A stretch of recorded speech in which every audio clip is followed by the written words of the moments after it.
Hello, everyone. I'm John McDonald, American playwright. Hello, Magnus. Hello, hello. And I am Magnus L. Alexander, um, British writer and colossal deviant. Oh, I love that. That makes me very happy. And that's something today, too, that'll be interesting to talk about the idea of deviancy. Because we're going to talk about the Mighty Morphin Power Rangers movie. And there's a lot of deviancy and queer coding and campness in this film specifically to talk about.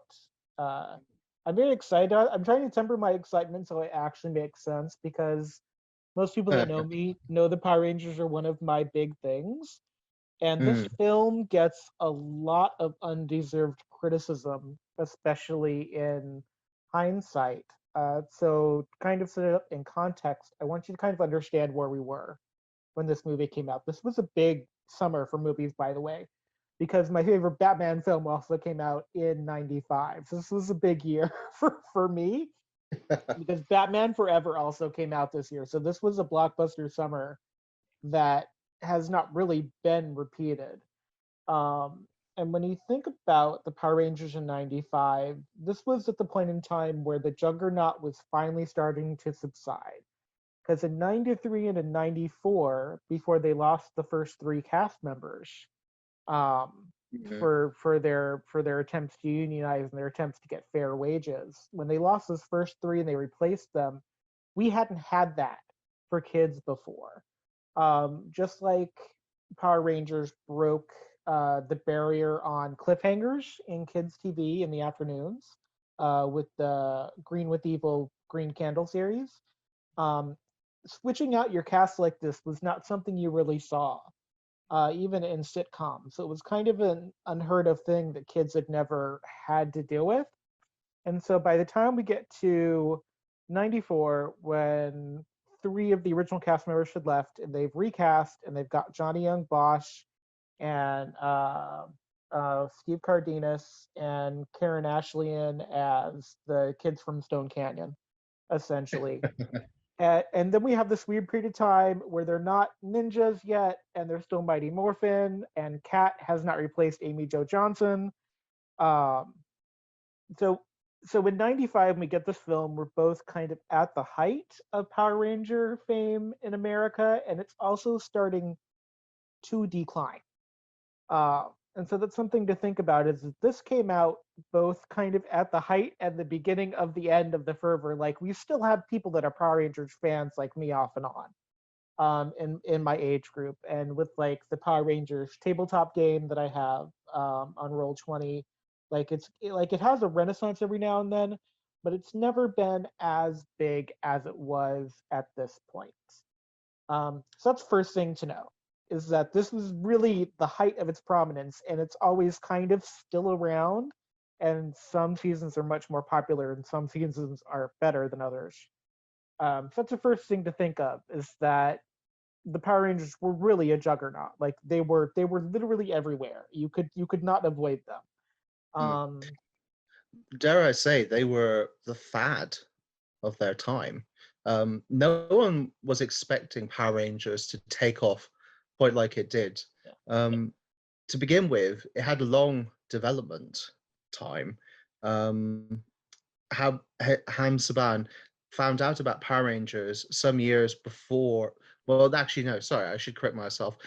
They found out about Super Sentai, the Japanese original TV series, which Power Rangers is based upon and uses a lot of the costumes, the mecha, etc., and the theming, shall we yeah, say, from. So they found out about a while ago. And when they were bringing it across, they were actually originally going to develop um, the prior season before what Mighty Morphin was based on into their series. I'm yeah, terribly sorry. I'm yeah. tripping myself because I forget the name. That was Bioman. Bioman was the one that they were going to do. I don't remember what. Uh, Oh, yeah, oh yes, Bioman was the original, and then they picked it up some years later. Jetman, sorry, that's what I'm thinking about. So Jetman, which was a military slash bird-themed series was going to be the original one that was Mighty Morphin, because Jetman was such a popular thing in Japan. It revolutionized Super Sentai and made it popular again over there. But then they were bringing out Zoo Ranger, which Mighty Morphin Power Rangers was based on, and they saw dinosaurs, and they were like, "We gotta get them dinosaurs." Which is Um, kind of an interesting bridge between, because in America, the only really dinosaur robot combo we had at that point would have been Transformers, one of the seasons of Transformers. yeah, And so Power Rangers, when we got it, was this really kind of, it wasn't necessarily a new concept. We had robots, but we didn't have Masked Rider, Super Sentai tradition here. The closest we ever got really was the Ninja Turtles, um, and those were it was one of those things where like you knew it was all kind of a marketing ploy when you watch those kind of cartoons, but you still loved it. oh, I was a Ninja Turtle before I was a Power Ranger, but then Power Rangers kind of eclipsed everything else. So it really did. I would almost argue, as you say, it's nothing original, but it brought together so many elements in a way yeah, that hadn't been done by that time. Perhaps you would have seen some examples, similar ones in Japan, but over there they had a rich tradition already of various like giant mecha fighting robots, yeah. etc. But for the American kids, it was something so new. They just latched onto it like crazy. I don't think any other group of Zords has been as iconic as the Dino Zords were. If you It's ask true. people what they remember, they will say, I remember the dinosaurs, and they remember the Megazord. They remember um, Green Godzilla. Well, the dragons or the Megazord. And the mocking about the Oh, Dragon Zord flute before it was Saba, the White Tiger Zord mm, sentient dagger. And so you get a lot of people that now when they do like the memes about it, they talk kind of about the musicality of the uh, Green Ranger flute that calls up the Dragon Zord mm, really without really having the context of Sentai. mm, And so really, when you think about the Mighty Morphin Power Rangers movie, which we're going to talk about Mighty Morphin Power Rangers at a certain point as its own thing, probably. mm, And also, if you want like a lot of comprehensive history for the Power Rangers getting made in America, the Toys That Made Us documentary for Power Rangers was really good. It was really comprehensive in that historical way, which is mm. nice. Oh, I absolutely love that series. I found out so many interesting little facts about different toys I didn't know before, and actually made me interested in wrestling toys, for God's sakes, from Well, that those episode. toys were great, and the wrestling itself was great. If you want to talk about homoeroticism, you can talk about wrestling in the '90s because it was very much like trying to both be Twisted Sister and super masculine, and that's great, and it makes me really happy to think about. Mm, So I think one thing to talk about when we talk about the Mighty Morphin Power Rangers is that, especially in this movie, it is not really about taking itself seriously. It has a plot, but it's not really about the plot. It is because it's important and it's harrowing. But at the end of the day, if you're going to sit down and watch the 1995 Mighty Morphin Power Rangers movie, it's not.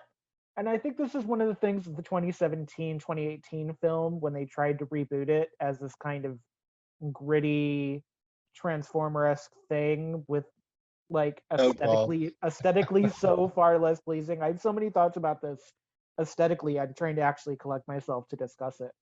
But like when you think about this movie and you think about the aesthetic, when you think about camp and you think about what we've had for superhero movies in this vein, when you think about something like Dick Tracy or Cool World or even the Batmans that we had at that point, people were able to kind of unplug their brain when they watched these films. There was deep criticism of people unplugging their brains to watch them, but no one going into the Mighty Morphin Power Ranger movie expected it to be this symposium. They weren't going in for a David Lynch movie. Like nobody was going in thinking this was going to be a superhero Blue Velvet or something like that. You know? Absolutely not. Whereas Super Sentai, the Japanese equivalent, they even in the lighter-hearted seasons, they tried to sneak in adult references or things that the adult fans could enjoy while still being targeted at the younger demographic. This movie just was completely targeted at the younger demographic. This movie was targeted at my demographic and my years, and as a kid that wasn't able to afford the merchandise, the only thing I ever really got from this movie that I ever had as a collectible was McDonald's did a series of Power Ranger movie memorabilia, and it was the year they Oh, did the flip morpher, where you got the coin, where on one side it was the Zerianger and the other side was the ninja version, and you flipped it. And I have no idea what happened to that, and I'm so sad I don't still have it. mm, But so this movie is about the camp, about the merchandise. It's kind of a celebration of Power Rangers, but it's also kind of noting that this is something that not everyone's going to be into forever, which is why there's only one other movie, which is Turbo. And what's interesting is that Turbo is canon continuity, and it was for years. But people really struggled until Boom Studios started doing alternate universe Ranger stories. People really struggled with whether this was a canon movie or not. And I think it was somebody with Boom or somebody associated with the Power Ranger franchise that was finally like, look, this movie just takes place in an alternate universe. Accept it. yeah. And there are things in the movie that jibe with that. The idea that when the intro comes on, they talk about Tommy as though he was always with the group and that it was originally 6 people.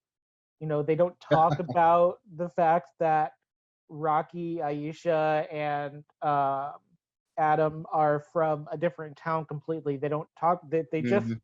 they assume you either know that's happened or you're a parent that was not paying attention at all, and your kids have dragged you to this movie, and you're just gonna have to sit through it. So E- exactly. Um, and in the sense, they just go with it with Tommy being the leader straight up, and well, you and know, this is well, a transition. He's transitioning into leadership, which is why by the time we get to Power Ranger Zeo, Rocky, who plays the Red Ranger, is kind of put into the third leadership position as Blue, which I always found interesting. I found out apparently in the role playing book, especially, they talk about this is that whoever is the Black Ranger archetype is actually supposed to be second in command. And I always thought it was the Yellow Ranger was second in command because they were next to last in the morphing order. And I find that really interesting to kind of note. you do see that because the black rangers are usually stereotyped as the more serious rangers or competent in a way.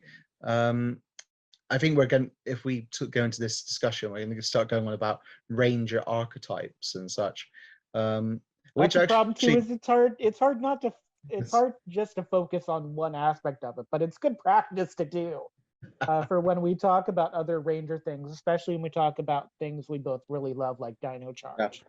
Um, yes, so it's good. It's good to learn how to focus this because it's one of those things where it could go all over the map if we're not yeah. careful. So the 95 movie, I see it as a very interesting culmination of different factors. As you say, it was coming at the height slash to the tail end of the Rangers' popularity. Um, the fact that this movie's plot sort of it retells the beginning of season 3, but in its own way. Whereas the beginning of season 3, they get their ninja powers from Ninjor, and they go on this whole quest. And Master Vile, wasn't it? Rita's father comes along to start causing I think trouble. it's Maybe. Master Vile or it's Rito, her son, who we never hear from again. Well, It's Re- hard to remember. There's because Re- Scorpina comes in too, and it's a whole thing. There's a lot of yeah, villains between this movie and like Divatox in Turbo. There's like yeah. some competing villainry happening in the series. Rito is actually Rita's brother. Oh, I was thought he was So their son for some reason. they did have a son who appeared in the Power Rangers Overdrive in the special where they had some of the old Rangers come back, but that's a whole other thing. Yeah, so in the so to our listeners, in the cartoon, when the Rangers started season 3, they've lost their Thunder Zords, they've lost their old powers. So they go on a journey to a temple in the middle of nowhere to find a recluse who can repair their power coins. This recluse, who's a blue ninja guy called Ninja, gives them new ninja powers, and all of a sudden they're ninjas and going hiya, hi, ha, etc. Yeah. They were doing that before, though. That wasn't like, it's not that they weren't doing that as Rangers. It's that they did it less when they were dinosaur themed. when they were done, yes, when they were dinosaur themed. But in the movie, they retell it. They go on this mystical quest after, well, they lose their powers, to a planet, and this very sultry dressed woman, I think Dulcea. Dulcea. Dulcea. I can't remember if it's a hard C or a soft C, but it's definitely like Dulcinea from Man of La Mancha. It's very much that, except she's a like Xena warrior princess knockoff. She is. I was very surprised when I looked at her again and suddenly realized that she's wearing a very minimal amount of clothing for a kids' film, supposedly. I suppose you still get the sexy factor in there somewhere, even when people are wearing tight spandex. But so I think so go back to the combination thing. I think the Ninja Zords proved to be so popular, and the whole ninja thing did, that they thought, right, why don't we take this and just basically do a retelling, but in a grander scale, off to an alien planet, everything. Make Except the for Zords Kimberly, CGI. because she's got the flu. Because apparently Amy Jo Johnson got burned and lit on fire at some point in this movie. And so the reason she's not in season 3 very much is because she had a lot of regrets about not leaving with the first 3 Rangers that left. Ooh, and I thought it was Turbo that she that's got interesting. burned in, because in Turbo she's literally dipped in a pool of lava with Jason. But apparently in this movie, like, they weren't just overworking the Rangers, they were also like damaging Amy Jo Johnson physically. So when she's like sick in season 3 after this, she's actually recuperating from stuff that happened in this movie, I guess. So from what I understood, she went on record saying that because of like the heavy work schedules and being in tight outfits for about 10 hours a day or so, she ended up suffering some back issues. Yeah. So, and that's something I want to talk about when we talk about the series itself, because the war over unionization, all the stuff backstage that we're finding out about years later, that's going to be kind of its own topic. I think we should have, but yes. So something interesting about the idea of this travel, this quest, this is actually kind of a callback to Sentai, because in Sentai there's a lot of suspension of disbelief. Like Rita Repulsa rides around on a hover tricycle. So like there's more suspension of disbelief in Sentai and Zurianger, because pretty much anything goes. But in the film, in the TV show, like the idea in the TV show The Power Rangers, the idea of a quest actually is something that almost is a callback to Zurianger, because in Zurianger they go on a quest for the power weapons they already have in Power Rangers. So like when we think about Billy with his lance, when we think about Zach with the axe of power and Trini with her daggers and stuff, this is all stuff they had to go on a quest for. And Zurianger was not stuff they originally have. Ironically, they originally did have the battle cycles that we don't really see in the show, but that's a whole nother issue. So the idea of going off on a quest like they did twice for the ninja powers is something that's actually kind of a great callback to Sentai lore. It's something that they do. Yeah, and it's a really great. It's a really great way to send them on vacation too, like to get them in a set that's not in the Los Angeles County area. Indeed, indeed. And I suppose, I mean, the fact is they had to do something. If they were taking, if they're basically retelling the Yeah, story, they were going to have to change it dramatically to make it interesting enough to and get the I kids do, through the course. and I don't know if anyone's clarified, but I'm 90% sure that Amy Jo Johnson being so unhappy and not being there as much as the others may have had something to do not just with Cat coming in, but kind of with how they rebranded Ninja, because they had been trying to make Power Rangers like Sentai and have every year have a different team and a Mm, different aesthetic. But we weren't trained for that in America. I was really unhappy when Tommy became the leader over Jason as a kid because I had no training in my mind. In my mind, those five Power Rangers were Power Rangers. Why is Tommy even here? So, like, this movie also has to deal with the fact you have kids like me that like the Rangers, but we're starting to lose a little bit of interest because it seemed like it was like a power struggle between if you were a Tommy fan or not. Looking back now, it's ingenious because the Green Candle is a great thing, and there's also a subplot that is never explained in Power Rangers canon, how every color ranger has a candle in Rita's Shadow Zone. Um, but like at the time, it was really kind of a Tommy versus Jason thing, and because Rocky wasn't as compelling as Jason and never really got as well known, mm, it's just one of those things where it's like there was also like if they had waited another 2 years to do this movie, it probably wouldn't have been as popular, but you no. probably would have had people accept the Ranger cast more in a way. Uh, it's very hard to explain. If you weren't there for it, it seems really kind of like why do you care? Like they're six teenagers, but it was very deeply personal. Like the Ranger you were it's a very deeply personal thing, and they mirror that in this movie with the great ceremony with Dulcea giving them kind of their new animal spirits, and then they morph Mm, back into Rangers and they teleport in that great like crystal in the sky teleportation thing that the Power Rangers had that no other group has had. And it's one of my favorite things about the Rangers. But yeah, mm. No, I do agree. Because it was very much of its time. Um, the reasons why we were so into it as kids, um, I don't think you could quite get that across to people unless they knew. I suppose the closest thing I could say is like when you have like something that you're really passionate about, a trend, a fad, or something, you know the specific reasons why something works at the time. Like Harry Potter, when that was hot, everyone wanted to be a wizard and everyone wanted to know what the house was.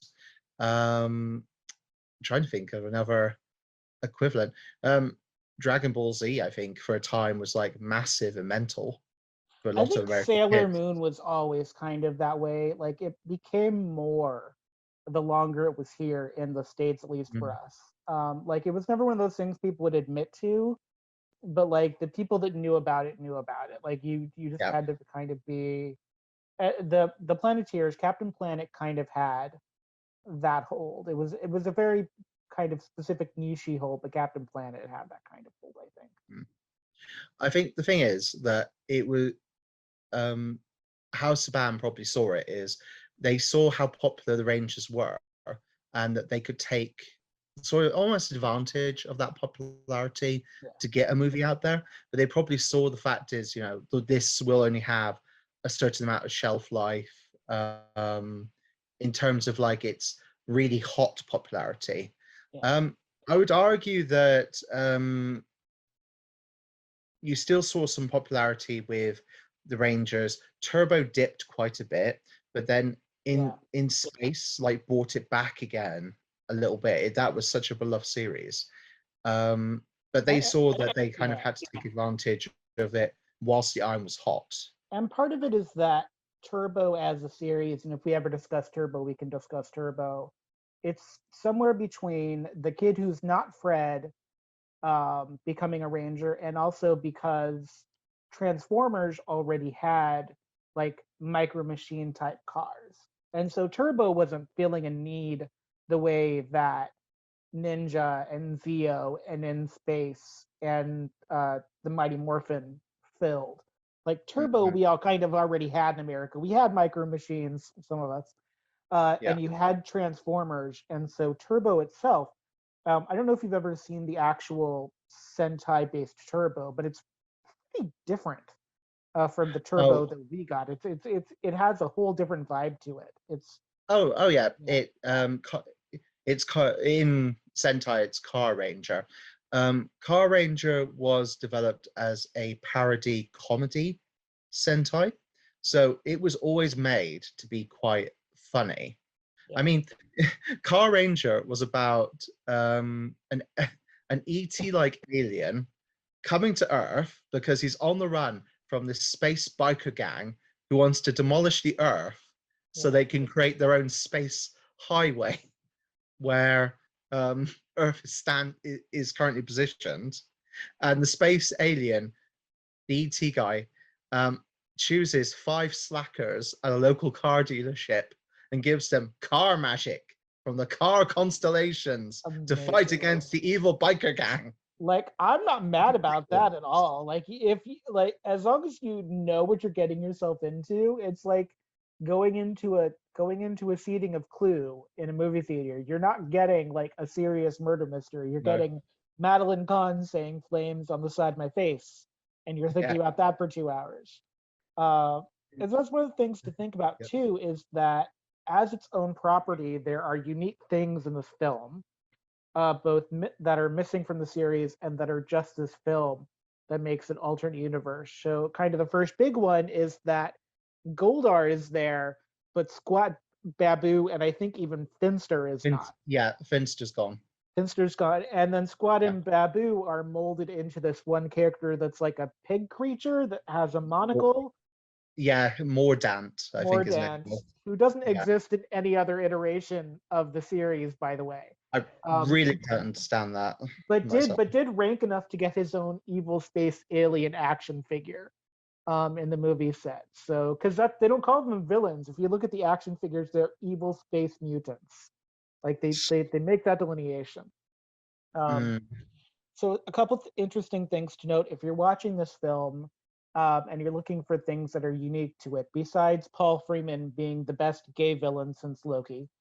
Um, there's also two two morph armor suit technologies that are just this film, and I think at least one of them ended up being part of the McDonald's Power Ranger line. And there's two specialized attacks that the Zords have, which are the animal spirit robot things that become the Megazord. So the first one is the Yellow Ranger Aisha, uh, as the saber tooth tiger. She gets these great like um, flashlight high beams that never occur again in any ranger suit, and I think would be very useful to have. She gets these great like flashlight animal head pieces, and I think it's Billy. No, I think it's actually Adam because Billy gets one of the Zord things, but Adam gets it's like sonar technology. It's like a weird not submarine sonar like heat They, ray thing where they can like see the yeah. like yeah, and that only happens in this. That's only in this. It doesn't exist anywhere else in canon. I don't think even the Omega Rangers have it. Um, and it kind of leads into the things that we'll start seeing um, with Hasbro and Disney getting their hands on it. So like by the time we get to Dino Thunder, where now they're getting powers outside of their suits, which I have feelings about. Um, it's one of those things where this is where you really start to see continuity fall by the wayside in favor of things that we can make products from in a lot Mm, of ways. yeah. I'm glad that you mentioned suits actually, because I wanted to touch on that as Do you One of the like key things I remember from the movie you is like the glossy armor latex Batman Forever bat nipple suits that they've given the Rangers for this? uh, I mean, earlier people on when are. you mentioned. I mean, Amy Jo Johnson. I can't see my picture because I can't see a bottom. But it's one of those very classic things that Amy Jo Johnson's character was the only one with the skirt, even though she wasn't the only girl. Because in Sentai, the Pink Ranger in Zuri Anger is the only female character. The Yellow Ranger is a boy. Um, and I don't think that's tradition here. I can't actually like get out of the way of my background enough to see um, if she was able to wear pants in this movie or not, or if they made her wear a skirt for this.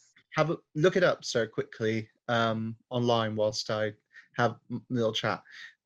So yes, the when I remember sitting down as a young boy, um, watching this movie in the cinema, and I was so surprised when the Rangers sort of came out of a doorway, like they sort of burst into a room, going, "We're ready for action," and I was like, "What the hell are they wearing? Why are they Yeah, not wearing their suits?" And they were wearing this high tech, strong looking armor. The first thought that came to mind is Power Ranger Knights. That is what which they I don't came hate, up by with. the way. I mean, I, anyone that's watching no. Mystic Knights of Uh, Xena, it's great. Yeah. oh, in hindsight, I didn't hate it, but it was when you've gotten so used to watching them in a certain way and such. This was such a sort of trippy moment for my young mind, seeing them in these new outfits. I can appreciate the Batman aesthetic nowadays, and they do look great in their own way. And I think I this will does say help. they don't look great standing still. They'd look much better in movement because the standing Yes, still picture I'm looking at, they just look very plastic. much like plastic with cod pieces. And that really did come across in the marketing because the Chrome Rangers, I think is what they were called when they were marketed. I remember this. Mm. Like this is considered like Chrome Ranger. So it is a Power Ranger, but it's like its own separate thing that you can collect.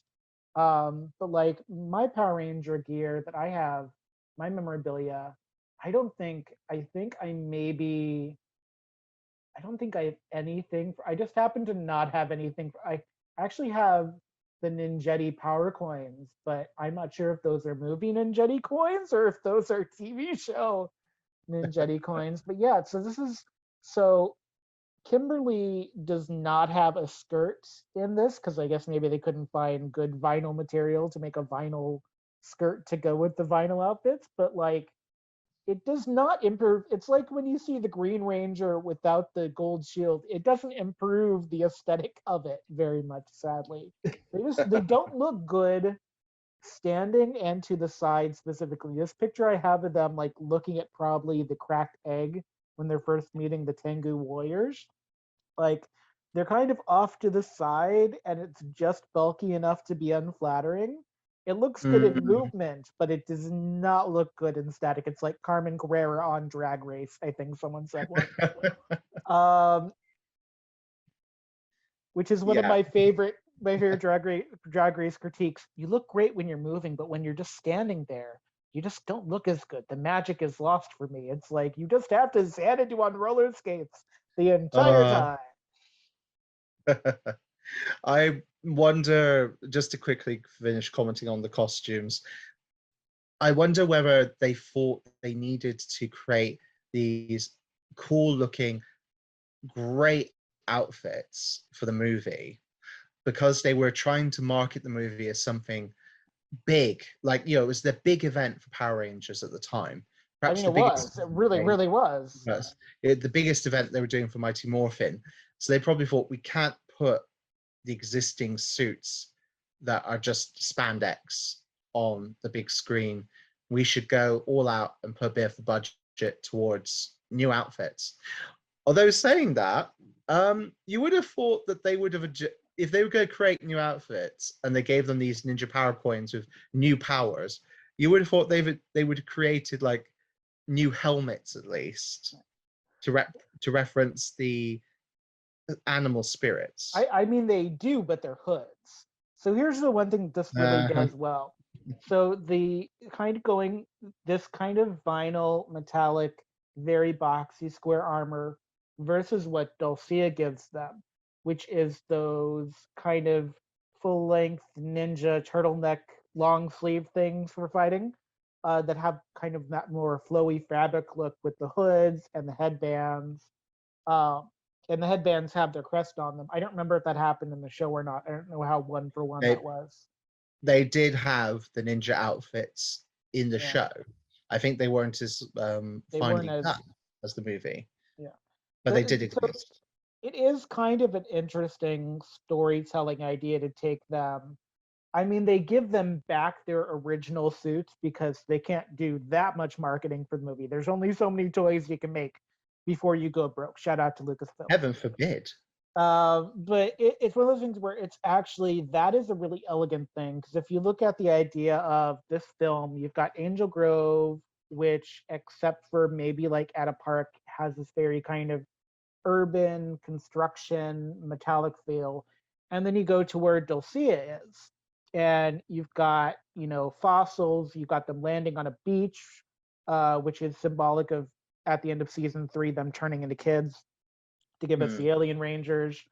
By the way, the fossil fight scenes, like even with all the puns, even with the Batman and Robin level of puns, I really enjoy that.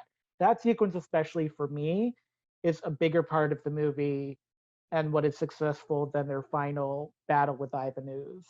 Um, but yeah, so you've kind of got Angel Grove, which is this overdeveloped constructiony thing. Even when they're flying into the city in the opening sequence on their transition from skydiving to rollerblading, which they just do without any cut between to show that like they came out of the plane with their rollerblades on or something. Um, like you really don't get much nature in Angel Grove. Even in the rock quarry where the hypnotized parents work, like you don't. There's something about the juxtaposition between that kind of construction, metallic, rocky thing, and going into the nature, kind of that ninja finding yourself thing. I actually really like that because that has a lot of the spirit of the series in it that you don't see as much. Because when people think about Rangers, they think about the battle, they think about the aesthetic. They don't think about the idea of the Rangers as maturing, finding yourself, learning how to work in a group. And I think in some ways, the second act of the film, when they're off world, is the part of the movie that works as a film. Yeah. Hmm. And I don't just mean Uh, that because I like Xena Warrior Princess, okay? It worked on its own merits, I really think. uh, speaking about Xena and such, um, just makes me think of the camp of this movie. And some of the thing is, Power Rangers is always cheesy.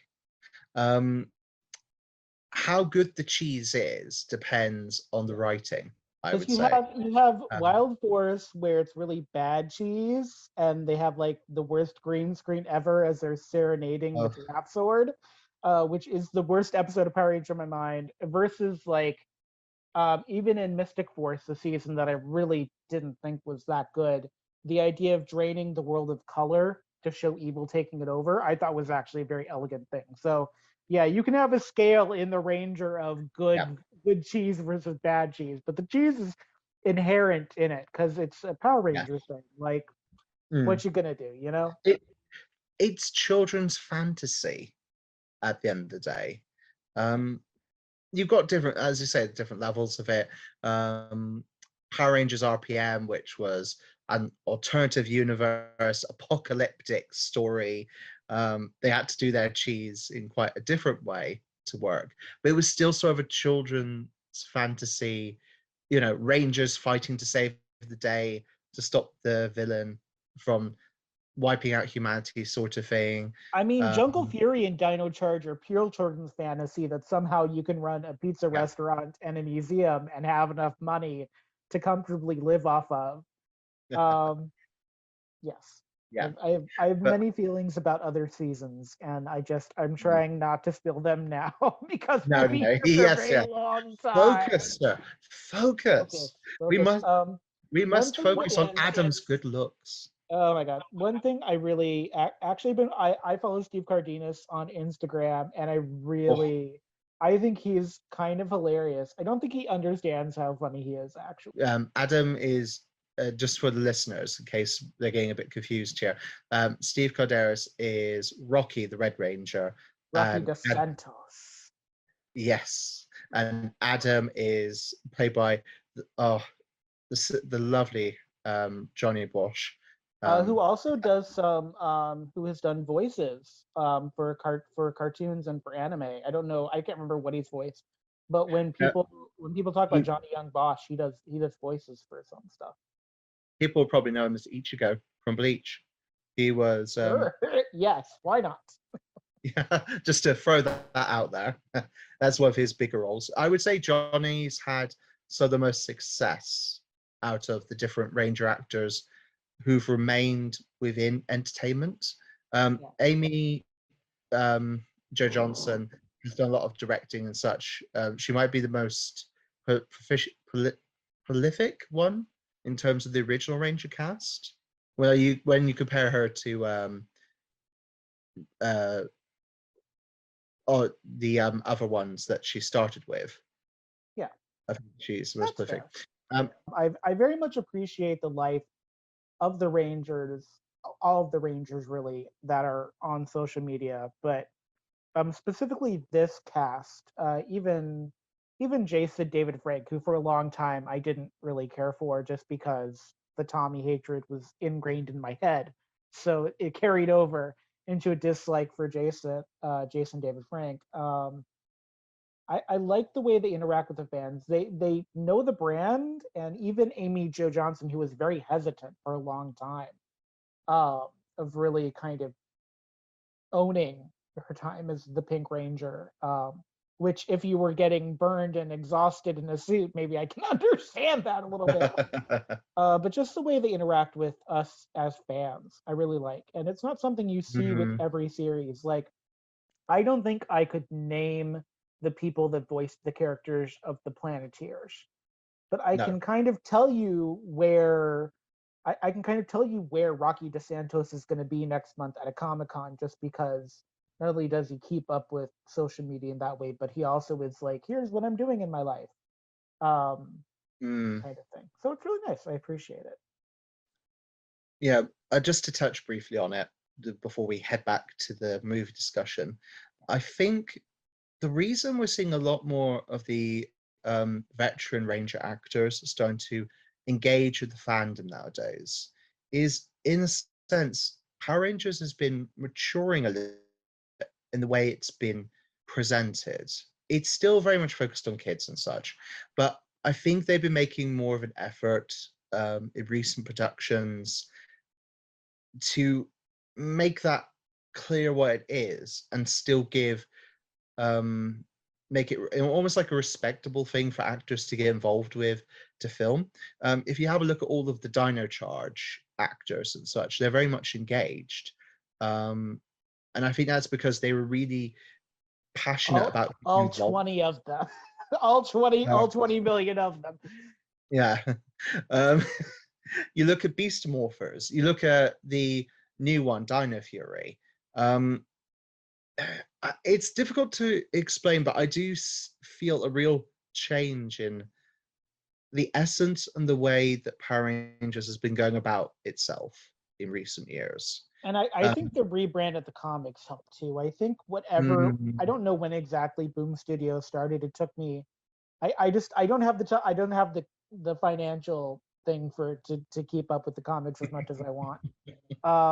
But like I feel like there was a really concerted attempt to kind of rebrand the Power Rangers in a positive way, because there were always messages about teamwork and acceptance and responsibility that were important in varying levels to it, but also being able to own the silliness and the camp and the aesthetic of your work is, for me, it kind of matters, because you can't, like, you can't watch a Power Rangers episode and not be like, they're battling a giant frog wearing, a Lipstick. sombrero with a bird cage for ribs.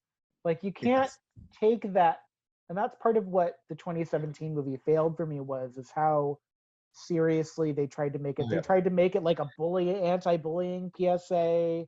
They tried to make Yeah. it like, and when you shoehorn in leadership is a big problem for me, because for me that was one of the failures of Wild Force, was the idea that it was obvious that the Yellow Ranger should have been the leader, and Yeah. making the Red Ranger leader by default is generally not a good idea.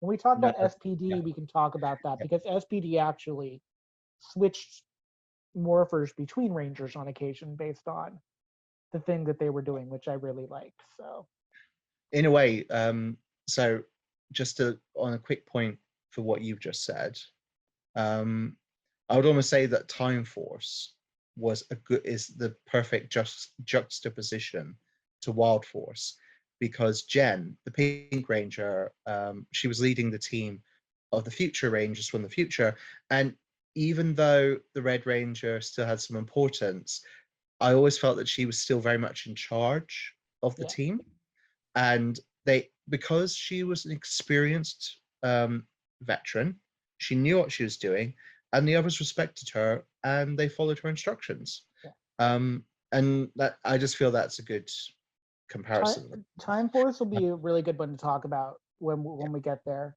There are enough seasons we could actually probably just do a Power Ranger podcast, but I don't want to limit what we do for that. Going back to the '95 movie though, yes, Yeah.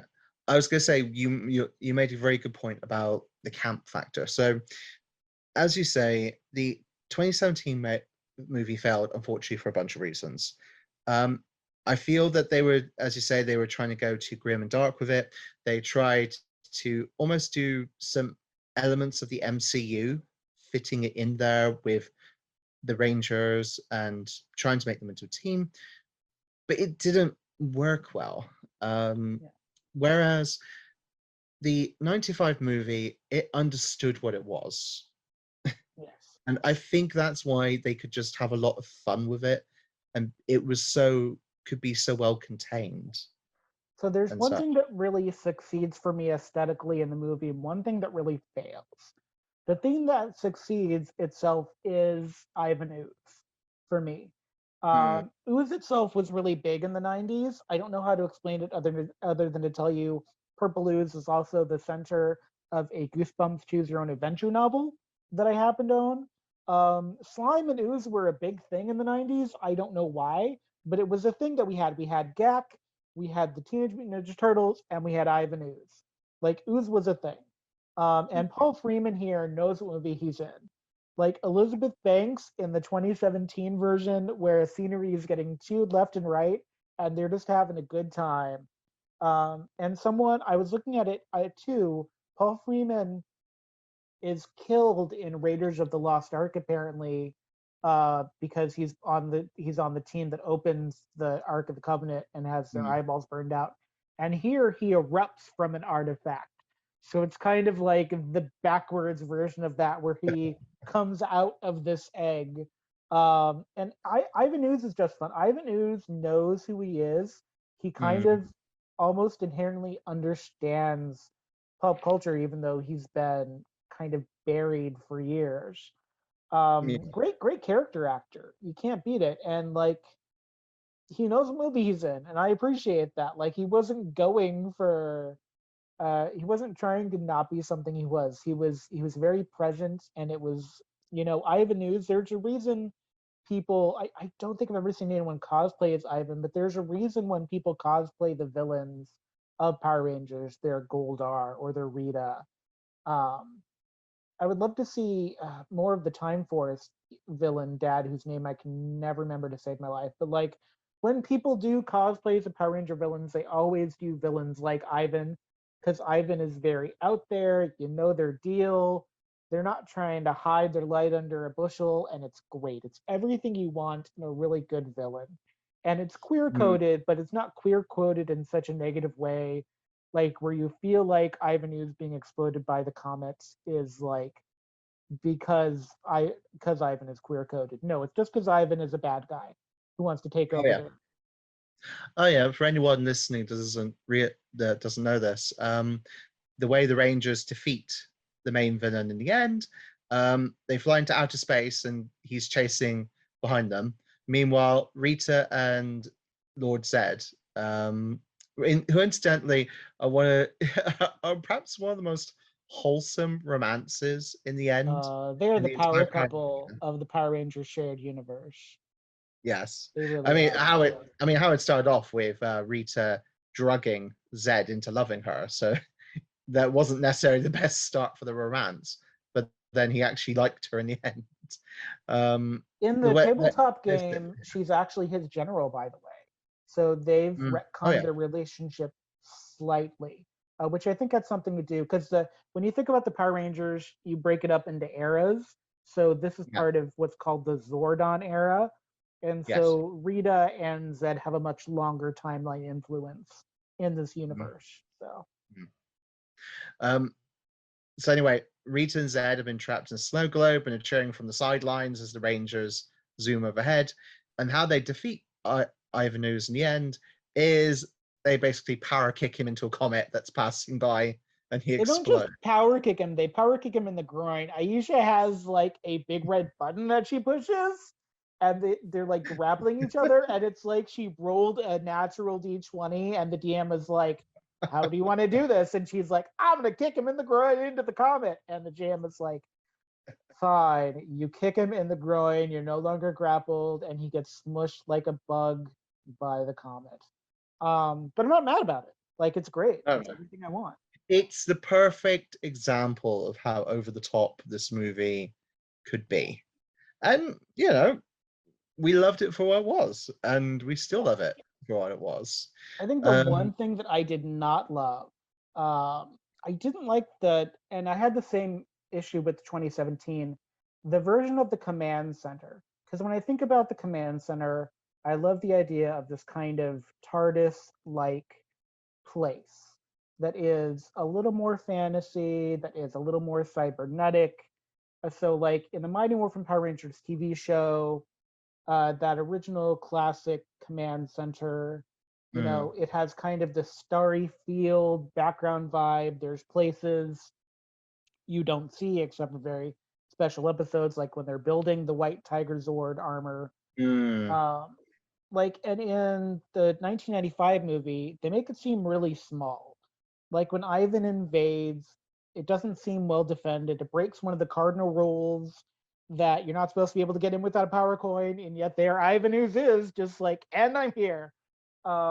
But it also feels very much like they built it kind of with OSHA standards in mind. Like there's railings everywhere, and there are crystals, which haven't really been a big part of the series outside of operating the Zords, are very present. And it doesn't feel like a command center where epic things happen. It feels like a command center um, where that was the last thing they had money on. And I felt that way about the 2017 Command Center because God bless Bryan Cranston and Doc Gray, Montgomery for giving it a try, but like the giant IMAX viewer screen thing that wraps around the room, it's not Zordon in a tube. It's not the viewfinder globe. It's just there's a very specific aesthetic that I really like for the command center, and it does not succeed in the 1995 movie in my mind, really mm, whatsoever. yeah. No, I definitely see what you're saying with that. Mm, yeah. Sorry, I don't have any points to be honest on Command Center. But How about the Zords? So moving into the Zords, so we have the classic Zords, kind of to begin with. They show up a little bit in the movie, but like so the pterodactyl gets the Terra Whip, the Terra Thunder Whip, which does not exist anywhere else. It is not canon in any other Power Ranger universe. And Billy's Triceratops get Stega Stingers, whereas originally Billy's Triceratops stuff was all like ice beams. or he had a grappling hook. I can't remember. Actually, no, Mastodon had the ice beams, and then Billy would have got like a grappling hook type thing with the Tricera horns. Um, but like in the movie, they do this, and then they transition to these glossy animal themed Zords, which is very much not what the ninja Zords looked like outside of this. No. Either in Sentai or in the thing. This was one of the big successes I think they had from this, was that these ninja coins, ninjetti animal Zords, even though they're a lot glossier and shinier and very 90s CGI'd in a Men in Black sort of way, I don't think they're awful. Um, I think Adam complaining about being the toad when he gets a really cool grappling hook tongue thing is actually kind of an interesting both solution to making his Zord really cool, where it could have been a last minute thought, but also kind of this interesting, provocative wink nudge to kind of the bacchanal nature of the film as well. Mm. So, yeah. I have to say that having rewatched it, like, I wonder whether I've been spoilt by recent CGI. I don't totally like the CGI of the movie that well, Yeah. but this is me in our modern time complaining about CGI in a film from Yeah. a couple of decades ago now. Well, almost is, because it's 2022 and that was 1995. This is me complaining about CGI when CGI was still very much in its infancy within films. And I suppose I have to give them credit that they tried to include it as this new innovative thing within the movie. And certainly, I quite like the fact that they spent so much time in the individual Zords trying to use them to fight, rather than shift into Megazord formation straight away. They actually showed that the individual Zords have some power to them. Which is a nice callback to the show itself, to Mighty Morphin Power Rangers, where they don't become a Megazord right away. They have to learn how to use their vehicles, even though it's intuitive to them, which I appreciate. Yes. Yep. No, completely agree. And sorry, go on. There's a really great theme here too, which also occurs in other '90s movies. When I think about the Power Rangers, you can also think about it like a Kids Gone Wild thing. It's right up there with Free Willy, where he's like a street urchin in the opening of the movie. Because there's a point in Act Two where the Power Rangers have left Earth, or Angel Grove, which is apparently all of Earth. Um, and the parents are brainwashed by the ooze that Ivan has given the children, which, is what it is. Um, and the kids just go wild. There's like a kid rave. It's like the scene in Heavyweights after they got rid of Ben Stiller and they like put him in the hole in the ground. And it's like the opening of Free Willy where they're like having ketchup on cake. It's like the movies of the '90s where they got kids away from their parents so they could show both how wild and yet how responsible they could be. It's like very much like Page Master. We have to learn to be in society kind of thing.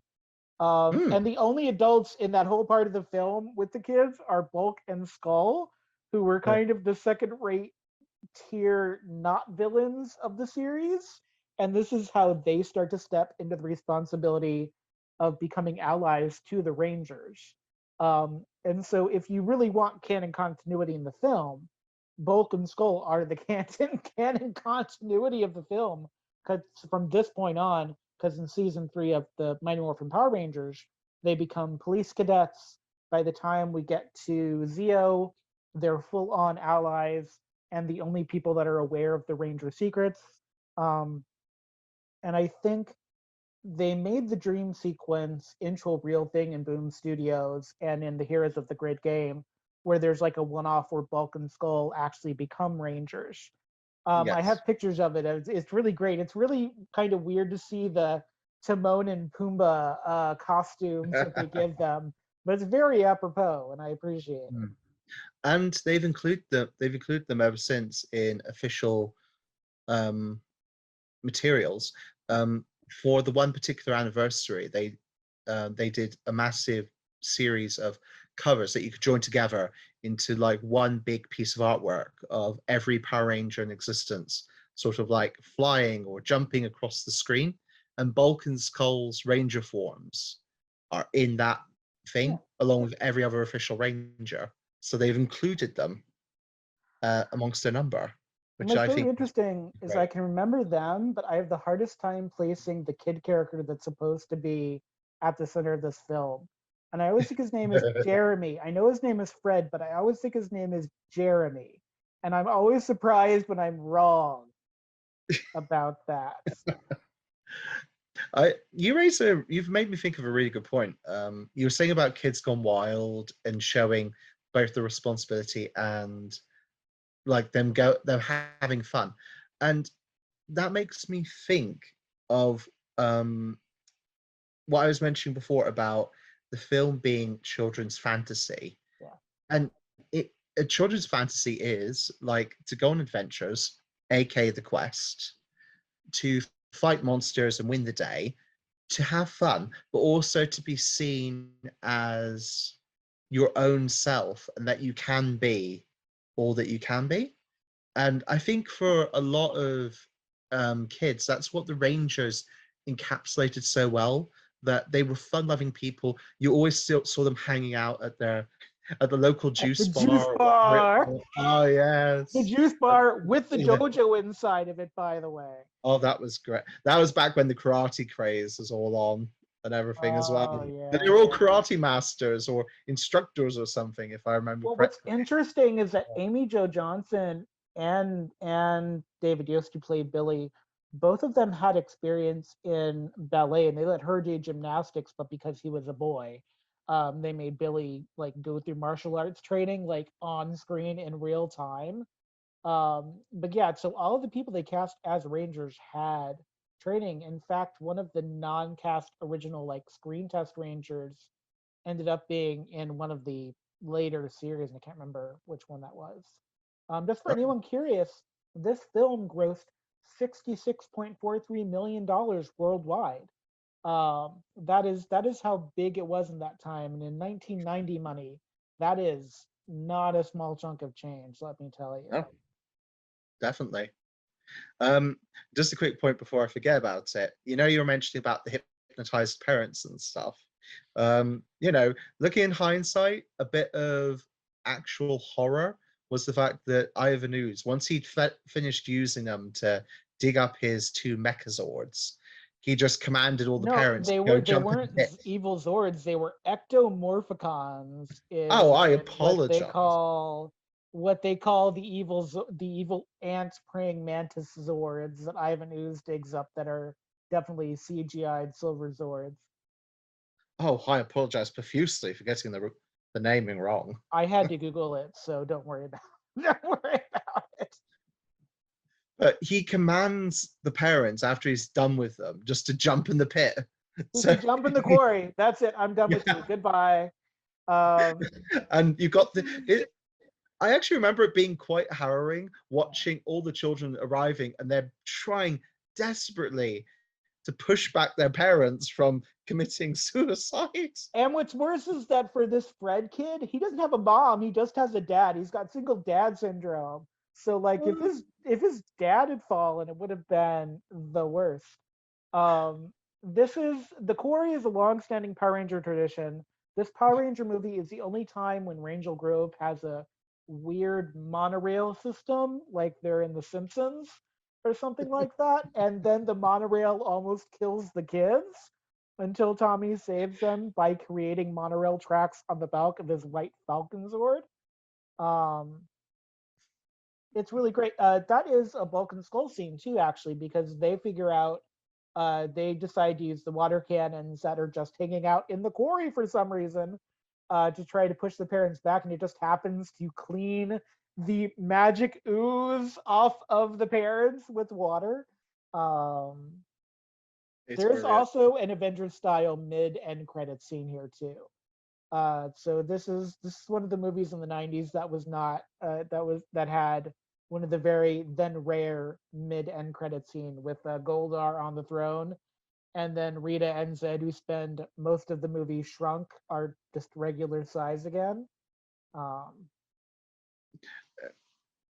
It's such a pity because Rita is such a camp icon, really. I there's a mean, reason that drag queens do the Rita, mm, do the whole Rita outfit, right down to the Madonna boob cone bra thing. uh, oh, I miss her wonderfully screechy over the top performances. I need to watch some of it again, just for Okay, the so sake of her. have you ever seen this movie on Laserdisc? Because apparently it was released on VHS and Laserdisc. And then it was also a double feature with the Turbo Power Rangers movie DVD in 2001. I would absolutely love to see whatever it looks like on Laserdisc. I Oh, only saw it. the movie was released on Blu-ray too. I don't have the Blu-ray version. I only saw it at the cinema and on cassette. I have to admit, I never saw it on Laserdisc. Roger Oh, Ebert gave it only half a star, saying that it was, quote, as close as you can get to absolute nothing and still have a product to project on the screen, comparing it to synthetic foods and brightly marketed packaging with no nutritional content. Like, Roger Ebert's not going to get the genre. Like, if you sit no. Roger Ebert down with the Godzilla film, he probably would have said that it didn't have any meaning at all. Um, Uh, I will say that I'm thinking a bit more about it. One of the key reasons that kids would have gone to see this movie was the fact of, and so this is something you've touched upon before, saying how kids would go on what ranger they are. They would go specifically to see like people that they've grown up with and they've come to respect in action on the big screen. Like you mentioned, Amy Jo Johnson, Kimberly was such an icon for young gay boys um, when when the original Power Rangers was on. People there, as you say, there was Tommy fans, so they would go to see um, him on the screen as well. Um, and I admit, I had a bit of a crush on Adam. I really did. I couldn't tell from how you spoke how you spoke about him. Um, I was one of those I was one of those kids that really didn't want to be a Billy, but I was a Billy. I always wanted to be the Jason character. I always wanted to have that leadership role. I think Mm, that's something too that's a really interesting idea. It took until Zeo 2 years after this, essentially, to talk about the idea that each ranger is important. But between 93 and 95, because there was no real clarification, and because they just kind of threw Tommy in there without really giving proper credit to each ranger, like there was a lot of times when people, when they were rangers in playtime, weren't always the ranger they wanted to be. Um, and that was a really interesting thing that over the years they've actually tried to talk about and solve. Um, but before we mm, go, I'd also like to touch on some of the other camp movies that came out around this time. Like, so in with the Power Rangers, you have to think about in the 90s, we had the Batman films, which are incredibly campy, all the way up to Batman and Robin. You've got Page Master, you've got Fern Gully, Devil's Advocate, where um, Al Pacino plays the devil, literally. You've got Cool World, where Brad Pitt is an attuned detective thing. Got Death Becomes Her, Practical Magic, Edward Scissorhands, Blast from the Past. So, like, when you think about the kind of films we were producing in the 90s, a lot of these kind of even more indie stuff had a blockbuster feel to it where it was a high fantasy, where it was something you wanted to get lost in. It's kind of like a Dragonheart thing where, yes, it had meaning. And you had films like Ghost where it was both about mourning but about learning how to love. But then you also had the creepy ghost creatures in Ghost. So, like, even films with deep meaning were not immune from, kind of the use of camp to get their point across. And there's a lot about the Rangers that we'll probably talk about in different iterations when we talk about the Rangers. But at mm, the heart of it, it was about the idea of these teens with attitude, not necessarily maturing into adulthood because they become Rangers, but learning more about themselves, learning what they're interested in, and learning how to depend on others. And it's something you see more in seasons like Jungle Fury with a smaller cast, or Dino Charge, where they each have very specialized identities. But Yeah. something the Power Rangers really give us that even the Planeteers don't have is a sense of learning how to work cooperatively toward a goal. Um, and I think that's something that the movie does well. Like it's not just like a lot of it is fighting, but it's also about the idea of it's a movie of the moment as well. I mean, the scene where they're rollerblading for a very long time, like there's the idea of freedom in that. There's the idea of togetherness in that. Mm. And this was also a time where we were starting, with American kids, especially of my age, we were starting to lose spaces where we could actually just go outside and be free. Mm. This is, kind of the height of stranger danger stuff. This is where, we start to lose outdoor spaces where we can just be. This is where skateboarding hadn't quite come into its own quite yet. So it was still really an underground thing. So skate parks weren't very much of a thing, at least in my neck of the woods. So, Power Rangers was doing a lot of work. Um, and so, abject of the aesthetic and the camp of all of it, inside of it, there's actually a really interesting, important message, about how people find themselves. And it's presented in a very ostentatious, you know, Barry Lyndon sort of way. But I think it works, even if it's silliness, because I think it really does. It does make sense. So, and it's still better than Stuart Little. So there you go. Oh my. Sorry, you mentioned Stuart Little and memories flood back, shall we say. That's good. We can talk about Stuart Little at some point. We can also, yeah, we've got plenty of things to talk about, but a lot of these, I just Googled 1990 fantasy movies, and like half of this fantasy list are movies that I know that both I love and that others love like deeply. Mm. And I appreciate that. Mm. There was something about the way that movies were constructed in the 90s, even super popular things, that had a lot of heart. And I think that's probably why we still dwell on some of them and why some of them just don't seem to go away. Why they're still fondly regarded, Yeah. even to this day. Maybe we can touch upon a Spider-Man podcast at some point and Only if discuss you the want to various. listen to me sing Nickelback's Hero from the classic Spider-Man movie, because that soundtrack is a really big part, of that movie. But yeah, I do love me some Tobey Maguire. Like I could talk about Tobey Maguire movies like a lot. So Right then. Well, I think we should wrap up this conversation about the 95 Power Ranger movie.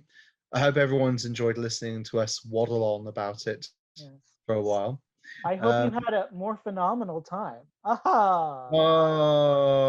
that had to sneak Oh, in it's so there. good. It's so good though, because they did that was like the one catchphrase. Because other ones like things that they tried to bring over from Sentai that didn't work, like the Rad bug. Like Rad isn't something that was invented by the Power Rangers. Really, more phenomenal is the only organic catchphrase that the Rangers Hmm, gave us. Really. yes. Well, on that more phenomenal note, Yeah. I think we should end today and say bon voyage to all of our lovely listeners. Of course. And of course, for all of our listeners out there, if you're listening to this in podcast form, thank you for listening to us in podcast form.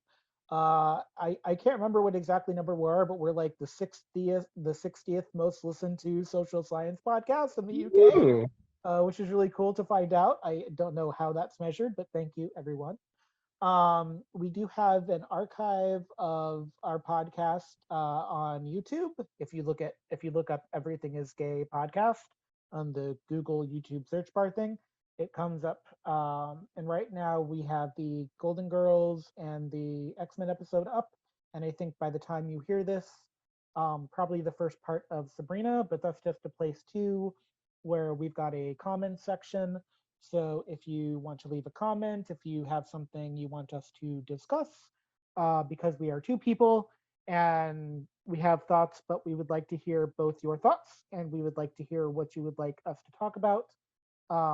Both really well known, and if you want to get really obscure, like if you've got a really big desire to hear us talk about Quest for Camelot, I will talk about Quest for Camelot. I will happily talk about it. Um, and we are, here for you. For me, pop culture is a conversation, and I kind of talked about this in my live stream I did earlier on Instagram today about like a lot of the work I do is about the conversation we have with ourselves and with each other over pop culture. Um, so thank you, everyone, and I believe the traditional sign off is may the power protect you as well.